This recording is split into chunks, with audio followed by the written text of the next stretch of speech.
UFC Nashville just went down and Derrick Lewis KOs Tallison Texeira, and I'm here to just go through the whole card and tell you what I thought about every fight. Maybe you didn't watch it and you've come to see the recap here. And I'm going to start off fast with Fatima Kline versus Melissa Martinez, the early prelim opener. And she gets a vicious head kick KO on the Karate Girl. The odds were a bit crazy. Fatima Kline mixing in takedowns. Actually, I've got no idea what happened in the first two rounds. You'd imagine she took it down, but I was asleep for this one. Woke up, seeing the round three. Head kicks her and KOs a good pick, and everyone picked Fatima. I thought she'd submit her, but it was a really brutal head kick and one of the best KOs on the card. Maybe the best, actually. These first two fights were real good. Mike Davis versus Mitch Ramirez also happened. And Mike Davis just easily won, KO'd him in round two. Well, it actually wasn't too easy. Mitch Ramirez started landing some decent shots on Mike, and it looked a bit dicey for a second. But Mike Davis kept going to the body well, and Mitch Ramirez is just shit. He's been KO'd 3 times now by Prates, Moises, and Mike Davis. Every time we've seen him, he's been KO'd. Maybe he'll win his next one, though, but I'm not too sure. But yeah, Mike Davis gets it done, good body shots, and he finishes Mitch Ramirez. And Larry didn't think he would, so yeah, shame. That Valter Walker versus Kennedy Nzechukwu goes down, and god damn it, this is a bit annoying, because Kennedy Nzechukwu gets heel hooked in the first round by Valter Walker, and that's 3 in a row. And here's my poison with Valter Walker. How do we know who he's not going to do it to and who he is going to do it to? Because he didn't do it to Bursky. Nzechukwu knocked out Bursky, but he can do it to Kennedy. So eventually there's just going to be some guy that he can't do it to, and then he'll lose. Maybe he hooks Tybora, but maybe he doesn't and then loses. So I really hate that guy, is my thing. I really hate Valter Walker. Just because every fight it's going to be like, oh, he could heel hook him though. But what if he doesn't? And then he would just lose. So it's going to be really hard to pick this guy. I thought Njokuani was definitely the level to beat him, but he gets heel hooked, just like the other two guys did. When will we know when this guy's not going to get heel hooked? Do you see what my thinking is there? But instantly it looks like Valter rocks him with a shot. He follows him up, like pulls himself on bottom. Instantly the heel's in a spot where it's in jeopardy and he heel hooks him. So there's not much to say. That's 3 in a row, 3 heel hooks. What a specialist. And that's pretty awesome to get. And yeah, just good stuff from Valter Walker, I suppose. Moving on to Eduarda Moura versus Lauren Murphy. In the women's division, Lucky Lauren Murphy lays the gloves down. She retires. Eduarda Moura wins the first 2 rounds and loses the third. Lauren actually gets a good guillotine, where it looked like she was going to submit Moura for a second.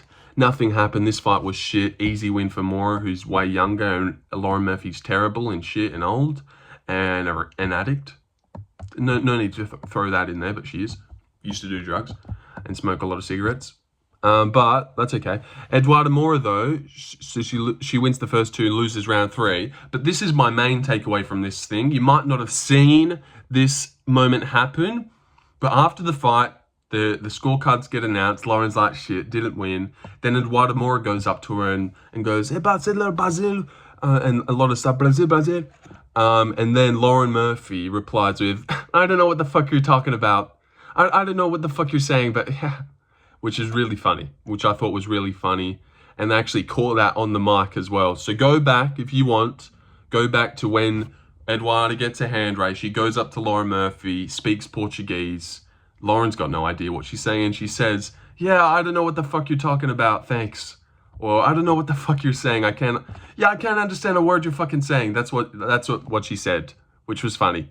Probably the funniest thing that happened on the card. Best moment for me, at least. All right, moving on. Well, not the best Octagon interview, because Jake Matthews had a decent one where he admitted to fluking Chidi Njokuani. We move on to Jake Matthews versus Chidi in the welterweight division. Went Chidi. A lot of people did. There's some good Jake Matthews pickers out there. I understand the reason. He's 30, Chidi's 36. Jake coming into his prime. Chidi's a little bit old. But Chidi had been looking good at welterweight, really good kicks, and he opened up with his kicks. Jake gets him to the ground with a weird little moment. Didn't even shoot. Gets on his back, standing rear naked him. This card was weird, where it was a lot of finishes. And looking back in hindsight, you're going to say, oh, what a great card. Sorry for the fiddling down here. You're going to say, what a great card. But really, was it? Valter, instant sub. Derrick Lewis, instant KO that wasn't even exciting or a highlight. Jake Matthews, instant rear naked. Vitor Petrino gets a fast one. So these fast chokes that are happening, they're just a bit like, oh, okay, yeah. Well, it's impressive, but then it's like, it just is a bit of a mood killer at the same time. And then you're just waiting for the next fight. And then we're sitting there for 10 minutes waiting for Chris Curtis to walk out, where I would have preferred Jake Matthews and Chidi to just scrap for a bit and then get straight into Chris Curtis rather than a weird rear naked that happens instantly. You get what I'm saying? But Jake's good and called out Gilbert Burns, said that was a 1 in 20 chance that happened and I just got lucky. That's what he said. So good on him for admitting that he fluked it. But yeah, that was enough. And last prelim on the card, Chris Curtis versus Max Griffin, like a technical boxing affair. They scrapped a little bit. I wonder who got fight of the night. Oh, Morgan Charriere versus Nate Landwehr definitely should have. But yeah, Chris won, split, didn't look too good. Max picking at him on the back foot. I don't even know what to say about this one. It was just a bit shit, but it was a bit okay at the same time. But Chris Curtis, Max Griffin for 3 rounds. Who gives a fuck? Like, you know, just one of those ones. All right, moving on to the main card. Tuco Tokkos versus Junior Tafa. What the fuck, man? How is Junior that bad? He moves his record to 6-4. So definitely going to be cut. Doesn't have enough in him to beat Tuco Tokkos, even though he looked in great shape. And everyone was making a big deal about what shape he was in. And he was in really good shape and actually looked like he was ready to try. But Tuco Tokkos, it's not even like he impressed you. He didn't even shoot good takedowns. Junior just can't stuff him. Junior just can't stuff him. Elbows every time instead of actually trying to stuff him. Would go too hard on the feet and put too much into his shots, like gassing out. He's a fucking idiot. Like, at least, oh man, I don't even know what to say. I've actually just lost a lot of oomph to keep going with this event recap because this card just sucked. I honestly do think this card sucked, even though a lot of people kept coming into the stream and saying, man, pretty good card so far. Maybe because I did shit on picks. That's why I hated it. Or maybe it just sucked. What do you think? Did it suck or not? I don't know. We didn't get anything out of it. I don't know, yeah. But Junior Tafa is so bad. Over-swinging and throwing everything into his shots on the feet. Here's another point in round 1. He reverses it and then throws everything into his ground and pound with 10 seconds left. Like, maybe you're trying to seal the round, but wasting that much energy with 10 seconds left in the round, this guy's a fucking idiot. Like, you're just going to ground and pound KO him with 10 seconds left now that you finally reversed it. But I get, like, giving it your all after you finally reversed it. And Junior Tafa, I thought, won round 1. And Tuco Tokkos, there was a moment in round 2 where he shot a takedown, Tafa stuffed it, landed a good shot, and Tuco's like laid on his back defeated. And I was like, yes, Junior's won. And then Tuco gets made to come back up on his feet. Junior fucking throws everything into an uppercut as Tuco comes in. Like, be smart. And then Tuco shoots a shitty takedown. Junior's elbowing him instead of stuffing it. He gets him down. Junior's stuffed and gassed there, and it's over. So yeah, it's over. Moving on to Vitor Petrino now. The card was going too simple. I thought, fuck it, let me pick Austen Lane. Well, wasn't I wrong there? And Austen was actually doing decent on the feet. Vitor didn't even throw. And then something happened. I think Austen threw a kick. Vitor swept the leg out, instantly landed into mount, put in an arm triangle. Austen Lane toughed it out, reversed out of it. Actually, it was an arm triangle and mount that he was going for. Austen Lane was doing okay. Then he bucked out. Vitor postured up to land some ground and pound, bucked out, gave up his back. Rear naked was in. And then he kept trying to fight, but rear naked was in. And first round rear naked for Vitor. Easy win, and that made me look dumbass because I picked Austen Lane, which is so silly. Because I know he's terrible and he's been KO'd 3 of his last 4. But I didn't even know. I just thought, like, this was it. This was it. It was going to happen. All right, Morgan Charriere versus Nate Landwehr. And Nate Landwehr was doing pretty good. It was like 1-1. I did say Morgan was a lock, so I got it right. Although he didn't really perform like a lock would. Like, Jake Matthews performed like a lock, if anything. But yeah. But this was insane. This was actually insane. And let me just hold on a second. Bear with me, because we're all just hanging out anyways. If you're here on my event recap, you know, it's because you want to be here. So bear with me. Performance of the night goes to Valter Walker. And what else? Oh, wait. And Fatima Kline both get performance. So that means fight of the night. That must be coming. They haven't posted it yet. But it must be going to Morgan and Nate then. 100%. But yeah, let me get back to it. Yeah, Morgan and Nate. Yeah, the round 3 was amazing. The KO was sick, swinging everything into his shots. Rocks Nate badly. Nate was doing so good as well. Actually looking a little bit slick. There was this one moment in round 2 where Nate ran in like this. Like, seriously, let me get up. Like, ran in. It was awesome. Do you remember that, right? Like he was in a bar and someone just slapped his girl's ass and he was coming up from behind him to sucker punch him in the head. And obviously Morgan ducked under that big punch. I honestly swear I would have. There's no way anyone's standing there and letting you punch them like that, Nate. Nate in the UFC. How are you in the UFC punching like that? Seriously, loaded up from the bleachers and ran across the... Here I come. Yeah. That's exactly what happened. And yeah, and then he gets laid out in round 3 badly and brutally. And it was a good fight. Great fight, great KO. Moving on to Steve Garcia, Calvin Kattar. Steve Garcia just outdoes him, more technical, way better. I picked Kattar like a fucking retard. But this was a shitty fight, pretty shitty. It was a decent scrap, actually. There was moments. Dropped Calvin Kattar on his ass in round 3 badly. But Kattar just barely fucking throwing at all. They showed up the strikes. 8-26 in round 1. 8-29 in round 2. What are you doing? What are you fucking doing? So slow, that guy is. Just a shit pick.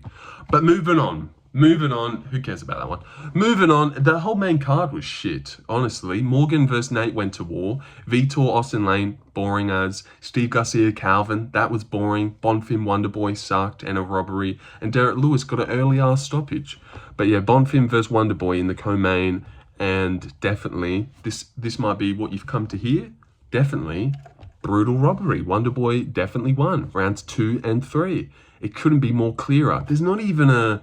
And usually I'm quite cordial with these robberies where I will be like, I can see it. And I can always see it. But this one I honestly cannot even see.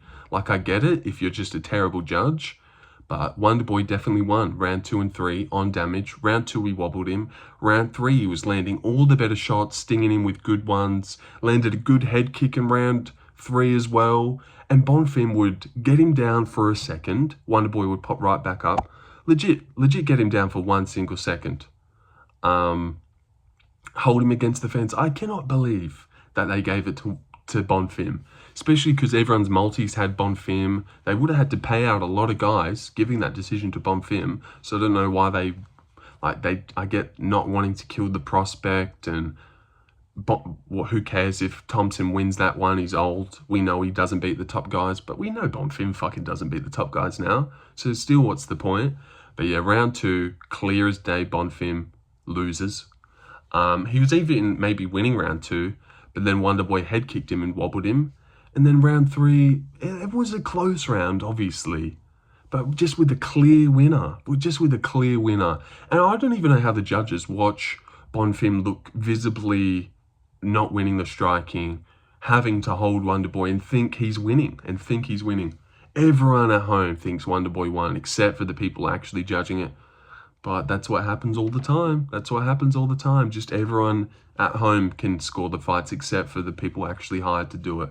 But yeah, Wonderboy 2 and 3. Don't care whatever anyone says. Larry thinks Bonfim won. Larry's an idiot, a biased idiot who had 2 multis with Bonfim riding, and that's why he was watching with Bonfim goggles. Larry's an idiot. That's right, Larry, fuck you. But Wonderboy definitely won. Come on, let's cry in the comments, guys. Wonderboy won 2 and 3, absolutely. And let's cry a little bit more into the main event, because a 35-second blunder. I hated this. It was so early. So early. One of the worst stoppages ever. To genuinely believe that. Maybe not ever, but like, this was terrible. How you watch a heavyweight get dropped by Derrick Lewis and stop it when they finally get back to their feet? Are you retarded? So what were you waiting for, Herzog? Why were you giving him a chance? Now tell me, Jason. Seriously though, why was he giving him a chance to get back up to his feet if that's when you were going to stop him? It was the worst stoppage ever. Tallison dinks him with a jab. Lewis is fiddling with it, but kind of playing around. I don't think he was really hurt. And then he comes in, swings wildly. Tallison's fucking got shitty defense. So yeah, it was coming, and I had a terrible feeling about this one. Gets dropped bad. Derrick Lewis pounces on him, follows up. Texeira like slips out from underneath.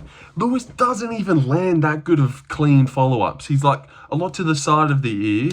You're expecting one end side of the face as he's like down trying to get up. You're expecting him to get put out or something to happen and him to go sink back down, but he just doesn't. He just doesn't. He gets back to his feet. Now here's why I think he stopped it. Because when he got back to his feet, he used the fence. And then it was such a bad fence grab where he only got up from the fence, where it's like you kind of you want to step in and take a point, but also Lewis is teeing off, so you can't step in now. So the ultimate punishment for this is a finishing sequence. You just grab the fence so bad. I will just stop it. I will just stop it because you're kind of getting finished. I definitely should stop it to take a point because you can't grab the fence as bad as you did. So I'll just stop it now. So that's the only reasoning I get. And that's definitely why I think he did it, because it was such a weird spot where like that, you grabbing the fence, dude, you can't do it. Jason can't take your hands off it. He might get KO'd by Lewis. Lewis is teeing off. So I don't know what to do in that situation. I just let him grab the fence and not stop it. That's what I would have done. And maybe once Lewis fully calmed down and see what happened, then time. You grabbed the fence badly there. 1 point. 1 point. That's what I would have done. That's what I would have done. Not what fucking Jason did. It was a terrible stoppage. And you'll never see that highlight on Lewis's highlight reels because it wasn't a highlight. He did knock him out. Tallison is fine. I don't even know if he's concussed. He got flash knockdown. The exact same thing happened to Calvin Kattar in round 3. Exactly the same. A bit more follow-ups, obviously, in the Lewis one, but that's exactly what happened. Yeah, fucking Kattar's fight didn't get stopped. And it's a main event. It's a main event. It's round 1. It's heavyweights. Herzog, you know a KO's probably going to happen. Why are you so antsy to get in? Just terrible decision-making from Jason Herzog. Did you see that? What a weird noise I just made. But terrible decision-making. Terrible stoppage. Tallison doesn't get a chance. I suppose I'm kind of happy that he gets to lose his O, improve from it probably, and not really take a brutal KO. But Lewis didn't deserve that win. I suppose he did, but who knows what happens after that. As Herzog's stepping in, Tallison's just turning back and firing back. No joke. No joke, he just fired back, steps in. A terrible stoppage, just so bad. In a heavyweight main event with Derrick Lewis, you're stopping it early? Like, let the fucking guy go out cold. That's what he signed up for. He's fighting Derrick Lewis. You're not fucking saving him. What a great guy, you saved him there. Like, he's fighting a $3 Derrick Lewis. He just worked back to his feet. What are you doing? Just terrible. Can you see how mad I am? It was fucking so bad. Terrible stoppage. And people aren't mad enough about it. People better be mad. It was bad stoppage. Bad. Not a legit KO. But that was it. I went 6 from 12. 50-50. Might as well flip a coin at this point. I'm that bad. Didn't get any impressive picks. Missed all the underdogs like Valter upsetting Nzechukwu. Matthews submitting Njokuani. Tucos upset. I picked Kline as my upset. Didn't go down. I had Bonfim by sub. He robbed him, so I shouldn't even have got that one right. And then Lewis gets an early stoppage. Early. So early. But yeah, that's it. And come back next week for your favorite 50-50 flip a coin fighter. I mean, predictor. I'm a predictor, not a fighter. But yeah, come back next week. Maybe Lorenzo flips a coin. That's what I'll change the channel name to. Lorenzo closes his eyes and fucking prays, or Lorenzo fucking just makes it up as he. I don't know. We'll iron out a name soon. Or Lorenzo complains. That could actually, because I'm constantly complaining. But that doesn't get you anywhere, does it? All right, I'm leaving. What am I still doing here? All right, see. 20 minutes of the best. I hope you enjoyed it. Main takeaway, terrible stoppage in the main event. Wonder Boy got robbed. Kattar's bad. Morgan's good. Vitor's shit. Tafa's